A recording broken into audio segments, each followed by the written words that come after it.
اعوذ باللہ من الشیطان الرجیم بسم اللہ الرحمن الرحیم یوم جس دن تاتی آئے گی کل نفس ہر جان، قیامت کا وہ دن ہوگا کہ جس دن ہر جان آئے گی، کیا کرے گی؟ تجادل، وہ جھگڑا کرتی آئے گی، ان نفسہا، اپنے نفس کی طرف سے۔ ایک طرف ادھر ماں ہے، ادھر باپ ہے، ادھر بہن بھائی ہیں، خود ہیں، کس کی طرف سے انسان جھگڑے گا کہ اللہ میری ماں کو جنت میں لے کے جا؟ نہیں، اپنی فکر۔ قیامت کا دن ہوگا، نفسا نفسی کا دور ہوگا، ہر ایک کو اپنی فکر پڑی ہوگی۔ آپ نے اس سے پہلے نبی کریم صلی اللہ علیہ وسلم کی حدیث بھی ہے کہ، اور قرآن میں بھی ہم پڑھتے ہیں کہ کیا ہوگا کہ جب قیامت کا دن ہوگا، ماں اپنے بچے، دودھ پینے والے بچے، کتنی محبت ہوتی ہے اپنی اولاد سے۔ قیامت کے دن کی بات ہو رہی ہے، قیامت والے دن ایک ماں اپنے دودھ پیتے بچے کو پھینک دے گی اپنی جان بچانے کے لیے، حالانکہ اولاد سے کتنی محبت ہوتی ہے۔ تو اور وہ قیامت والا دن جب حساب کتاب کا دن شروع ہوگا، اس دن کی یہ کیفیت بتائی جا رہی ہے۔ اس دن انسان، عیسیٰ علیہ السلام اللہ کے نبی، وہ کہیں گے اللہ آج میں اپنی ماں کا نہیں کہتا کہ میری ماں کو بچا لے، آج مجھے اپنی فکر پڑی ہے۔ کتنا سوچے، نفسا نفسی کا دن ہوگا۔ اس دن اللہ کی رضا کی خاطر، اللہ کی خاطر ایک جگہ پر مختلف گھروں سے نکل کر ایک مرکز پر جمع ہونے والے اس دن اللہ کے عرش کے سائے کے نیچے ہوں گے۔ اور یہ میں نے نہیں کہا، یہ نبی کریم صلی اللہ علیہ وسلم نے ارشاد فرمایا۔ نبی کریم صلی اللہ علیہ وسلم نے ارشاد فرمایا کہ مختلف گھروں سے، آپ لوگ سارے مختلف گھروں سے آتے، مختلف گھروں سے نکل کر دین سیکھنے کے لیے ایک مرکز پہ جمع ہونے والے، کل قیامت والے دن، نفسا نفسی کے دن، اس دن جس دن نبی سارے ڈر رہے ہوں گے، اس دن عرش کے سائے کے نیچے ہوں گے۔ تو یہی نیت کر کے اپنے گھروں سے نکل آیا کریں۔ اور اتنی چھوٹی اور کیا ہے، اور یہ اتنی بڑی بات ہے۔ دیکھیں کہ نبی کیوں ڈر رہے ہوں گے؟ حالانکہ نبی تو انہوں نے تو مال کرتے رہے، وہ تو دین کی دعوت دیتے رہے، لیکن وہ کیوں ڈر رہے ہوں گے؟ کیونکہ جتنا کوئی اللہ سے ڈرنے والا ہوتا ہے نا، اتنا زیادہ خوف ہوتا ہے۔ کیونکہ جیسے آپ جانتے ہیں نا، ابراہیم علیہ السلام نے مصلحتاً 3 جھوٹ بولے تھے، 3 جھوٹ بولے تھے۔ وہ آپ جانتے ہیں وہ جو واقعہ ہوا تھا کہ میلے پہ گئے تھے تو ابراہیم علیہ السلام نے کہہ دیا تھا کہ میں بیمار ہوں، بیمار بھی مور کوئی نہیں تھے، انہوں نے پیچھے بتوں کو توڑنا تھا، ٹھیک ہے؟ تو ایسے مثلاً انہوں نے 3 جھوٹ بولے تھے۔ اب قیامت کا دن ہوگا، سارے کہیں گے اتنی سخت تکلیف میں ہے سارے کے سارے، کیوں نہ اللہ کے پاس نبی کو، کسی نبی کو بھیجا جائے اور جا کے کیا کہا جائے، کیا کہا جائے کہ اللہ حساب کتاب شروع کر، تاکہ جس کو سزا ملنی ہے اس کو سزا ملے اور باقی جو لوگ ہیں وہ تو اس سے بچ جائیں۔ آدم علیہ السلام کے پاس جائیں گے، آدم علیہ السلام نہیں جائیں گے اللہ کے پاس، وہ اللہ کے پاس نہیں جائیں گے۔ کیوں؟ وہ کہیں گے مجھے آج وہ جو میں نے دنیا میں ایک دانہ جس سے اللہ نے مجھے کھانے سے منع کیا تھا، وہ درخت کا پھل، وہ میں نے کھا لیا تھا، میں تو اللہ کے پاس آج نہیں جاؤں گا۔ اسی طرح ابراہیم علیہ السلام، جو جن کی بات کر رہی ہوں، ابراہیم علیہ السلام، وہ کہیں گے کہ میں نے تو زندگی کے اندر 3 جھوٹ بولے ہیں، مجھے تو اپنے جھوٹوں کی فکر ہے کہ یہ نہ ہو میرا رب مجھے اس کی وجہ سے پکڑ لے۔ اور موسیٰ علیہ السلام، وہ کہیں گے نہیں، میں نے ایک آدمی کو مکہ مارا تھا، وہ آدمی مر گیا تھا، میں نہیں جاؤں گا اللہ کے پاس۔ یعنی ہر نبی ڈر رہا ہوگا، ہر نبی۔ نفسا نفسی کا دن، اس دن امن میں وہ لوگ ہوں گے جو قرآن سیکھنے کے لیے جو ہے ایک جگہ پہ جمع ہوتے ہیں۔ نبی کریم صلی اللہ علیہ وسلم نے ارشاد فرمایا۔ تو کتنی بڑی یہ سعادت کی بات ہے کہ آج کل نبی کریم صلی اللہ علیہ وسلم کی سنتوں پر کوئی عمل نہیں کرتا۔ یہ ایک سنت عمل ہے جو ہم کر رہے ہیں، اور سنت کو، اس سنت کو پورا کرنے پر کتنا ثواب ملے گا؟ 100 شہیدوں کے برابر۔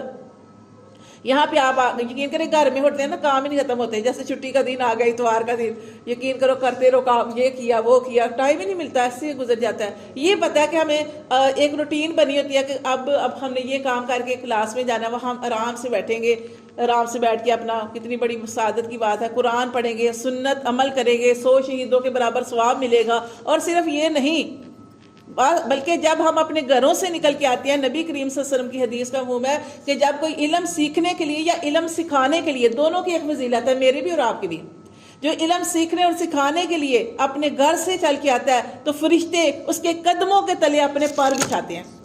ایک ہوتا ہے نا نورانی پار اوپر بچھاتے ہیں، نہیں، قدموں کے تلے پار بچھاتے ہیں۔ اور کتنی بڑی بات ہے کہ ہمیں فرشتے نظر نہیں آتے، لیکن ہم ان کے قدموں پار بچھاتے ہیں، ان کے پروں کے اوپر ہم چل کے آتے ہیں۔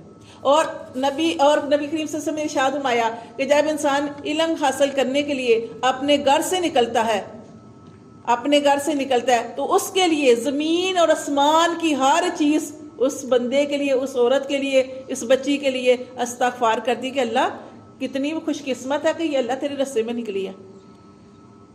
تو یہ چھوٹی بات نہیں ہے. آپ لوگوں نے علم سیکھنے کے لیے آپ جب چھٹی کرتے ہیں یقین کریں سارا ڈسٹرب ہوتا ہے. ہم سبق پڑھے ہیں مثال کے طور پر کوئی اب واقعات آئیں گے قرآن کے اندر, آپ واقعات پڑھے ہوں گے, لیکن اگر آپ نے ایک دن چھٹی کر لی, دوسرے دن چھٹی کر لی, پھر آپ کو مزہ بھی نہیں آئے گا.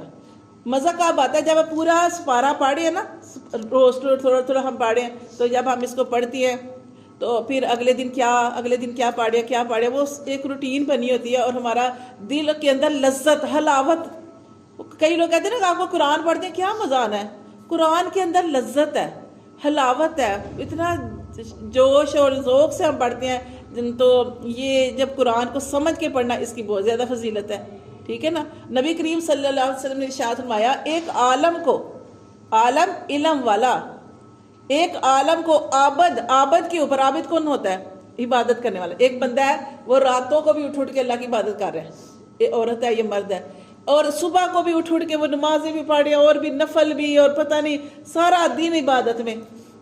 نبی کریم صلی اللہ علیہ وسلم نے فرمایا ایک عالم جس کو علم ہے, ایک عالم کو عابد کے اوپر ایسی فضیلت ہے جیسے مجھے فضیلت ہے امت کے ایک ادنا شخص پر.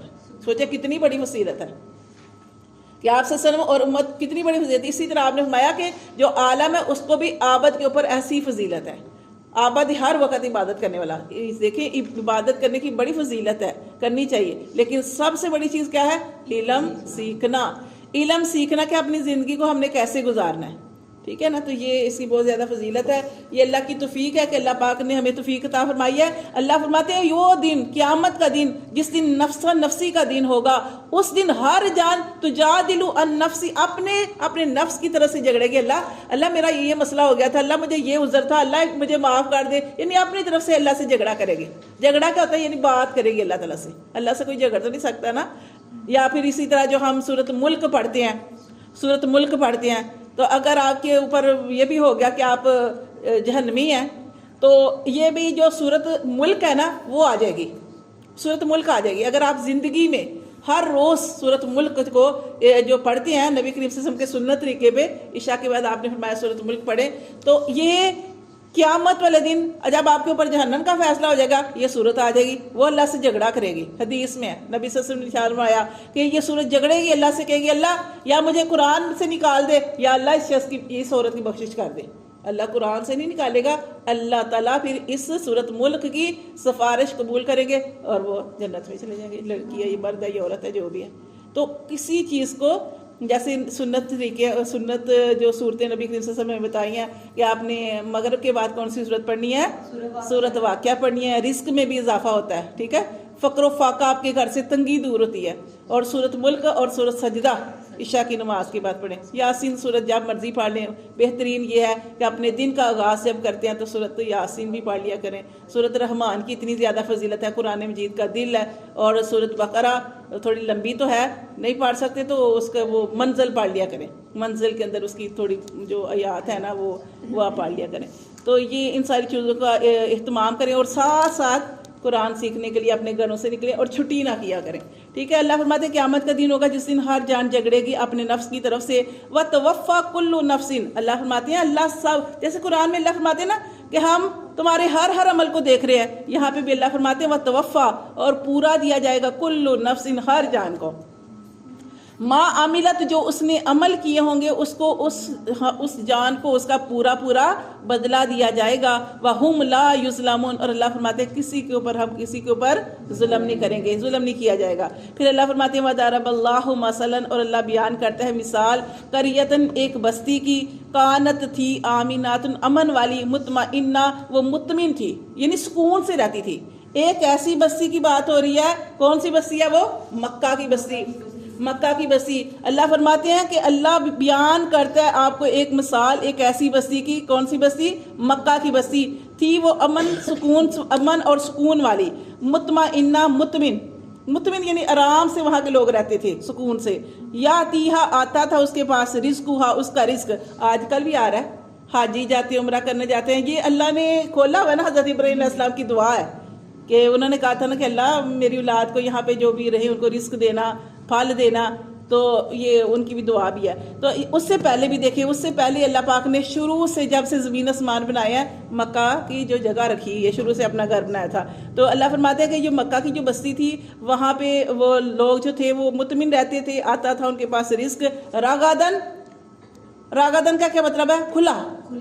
من کلی مکان، ہر طرف سے. اب دیکھیں آج کل بھی آپ دیکھ لیں، پتہ نہیں کہاں سے لوگ جاتے ہیں، کہاں سے لوگ جاتے ہیں، کہاں کا پیسہ. اب سوچے کہ دنیا کا پیسہ پہنچتا ہے، ہر ملک میں سے لوگ جاتے ہیں. اللہ فرماتے ہیں ان کے پاس آتا تھا ہر طرف سے رزق کھلا. فکفرت، لیکن اس نے کیا کیا؟ فکفرت، اس نے انکار کیا. کس کا؟ نشکری کی. کس کی؟ بِأَنْعُمِ اللَّهِ، اللہ کی نعمتوں کی.